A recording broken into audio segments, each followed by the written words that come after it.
आप देख रहे हैं इंडिया टाउन न्यूज, भारत की बात। नमस्कार, स्वागत है आपका इंडिया टाउन न्यूज में। मैं हूं आपके साथ संजना कुशवाहा। अगर आप भी पिछले कुछ दिनों से बुखार, खांसी या गले में खराश जैसी तकलीफों से परेशान हैं, तो इसे सिर्फ बदलते मौसम का असर मानकर नजरअंदाज न करें, क्योंकि देश में कोरोना वायरस एक बार फिर दस्तक दे चुका है और इस बार इसका चेहरा बदला हुआ। बता दें, पिछले एक हफ्ते में 823 नए केस सामने आए और एक्टिव केसों की संख्या 1000 के पार पहुंच चुकी है। अब सवाल ये है कि क्या फिर से हमें डरने की जरूरत है? क्या फिर से वैसी स्थिति बन सकती है जैसी 2020 और 21 में बनी थी? क्या फिर से लॉकडाउन लगेगा? सब जानेंगे हमारी इस खास रिपोर्ट में।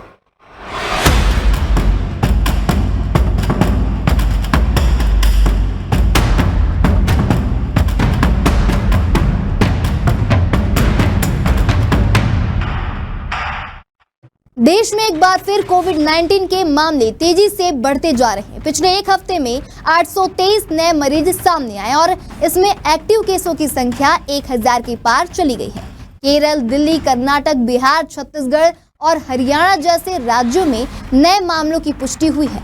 अब तक कोरोना से 12 लोगों की मौत भी हो चुकी है, जिनमें यूपी, राजस्थान, महाराष्ट्र और कर्नाटक के मरीज शामिल है। ये वेरिएंट ओमिक्रॉन के सब वेरिएंट है जो हवा, सतह और संपर्क से फैलते हैं। इन वेरिएंट्स का असर बुजुर्गों, बच्चों, कमजोर इम्यूनिटी वाले मरीजों और ज्यादा सफर करने वालों पर ज्यादा देखा जा रहा है। हालात भले ही गंभीर ना हो, लेकिन सरकार और स्वास्थ्य विभाग ने सतर्कता बढ़ा दी है। बता दें, अस्पतालों में अतिरिक्त बेड और ऑक्सीजन की व्यवस्था की जा रही है। तो आइए अब कुछ सवालों के साथ कोरोना की जानकारी जानते हैं। भारत में इस वक्त कोविड-19 के कितने केस हैं और ये कितनी तेजी से फैल रहा है? केंद्रीय स्वास्थ्य मंत्रालय के मुताबिक भारत में 27 मई तक 1083 एक्टिव कोरोना केस हैं, जबकि पिछले हफ्ते यानी कि 19 मई तक सिर्फ 257 एक्टिव केस थे। एक हफ्ते में 800 से ज्यादा केस जुड़े हैं। केरल में सबसे ज्यादा 430 एक्टिव केस मिले हैं। इसके बाद दिल्ली में 104 एक्टिव केस हैं। भारत में कोरोना वायरस के कितने नए वेरिएंट मिले हैं? Indian council of medical research यानी कि ICMR के मुताबिक भारत में फिलहाल कोरोना के 4 नए वेरिएंट मिले हैं। JN.1 सबसे आम वेरिएंट 53% मामलों में, LF.7, XFG, NB.1.A.1 इन चारों को ओमिक्रॉन के सब वेरिएंट्स माने जा रहे हैं।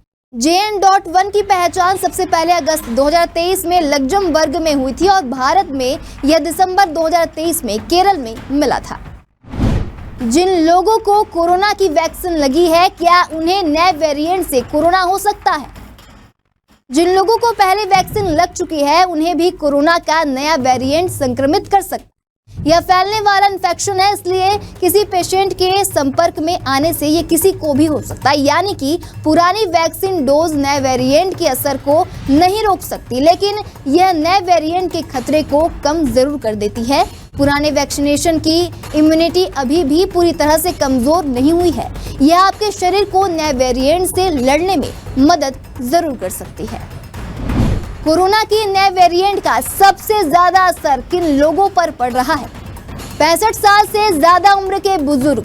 उम्र के बढ़ने के साथ इम्यून सिस्टम कमजोर होता है, जिससे JN.1, XFG और NB.1.8.1 जैसे वेरिएंट्स आसानी से संक्रमण फैला देते हैं। जिन बुजुर्गों ने बूस्टर डोज नहीं लिया, उनकी इम्यूनिटी कम हो रही है। वहीं शुगर, दिल की बीमारी और हाई ब्लड प्रेशर वाले बुजुर्गों में भी कोरोना का खतरा ज्यादा है।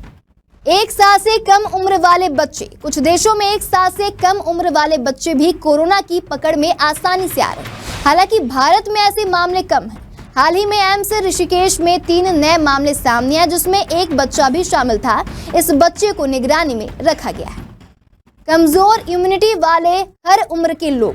जिन लोगों की इम्यूनिटी कमजोर है या जिन्हें कैंसर, HIV या कोई बड़ी बीमारी है, उन पर कोरोना के वेरिएंट ज्यादा असर डाल रहे हैं। इन लोगों में वैक्सीन से बनी एंटीबॉडीज कमजोर हो सकती है, क्योंकि इनकी इम्यूनिटी इसे झेलने में असमर्थ हो जाती है। ज्यादा सफर करने वाले लोग, देश विदेश में ज्यादा सफर करने वाले लोगों में कोरोना फैलने का खतरा ज्यादा है, क्योंकि कोरोना के सभी वेरिएंट्स विदेशों से भारत में आए हैं। फ्लाइट्स और ट्रेनों में वायरस आसानी से फैल जाता है। हाल ही में नोएडा में 55 साल की एक महिला ट्रेन से सफर करके लौटी, जिसे XFG संक्रमण हो गया। इसके अलावा जिन लोगों को पहले से स्वास्थ्य संबंधी समस्याएं हैं और जिन्होंने पूरा वैक्सीनेशन नहीं कराया है, उन्हें कोरोना होने का खतरा बना हुआ है। दरअसल वैक्सीन की इम्यूनिटी समय के साथ कम होती है और बूस्टर डोज ना लेने से जोखिम बढ़ जाता है। क्या इससे बचने के लिए भी सोशल डिस्टेंसिंग, मास्क और सैनिटाइजर का इस्तेमाल करना होगा? बता दें, नए कोरोना वेरिएंट से बचने के लिए सभी पुराने तरीकों का इस्तेमाल करना होगा जो कोविड-19 के दौरान किए थे। क्या कोरोना के नए वेरिएंट से बचने के लिए वैक्सीन या इलाज है? बता दें, कोरोना के नए वेरिएंट से बचने के लिए वैक्सीनेशन मौजूद है, लेकिन इसके लिए एहतियात बरतना जरूरी है, क्योंकि वैक्सीनेशन नए वेरिएंट का असर होने से रोक नहीं सकती। कोरोना के नए वेरिएंट से लड़ने के लिए 3 प्रमुख वैक्सीन हैं।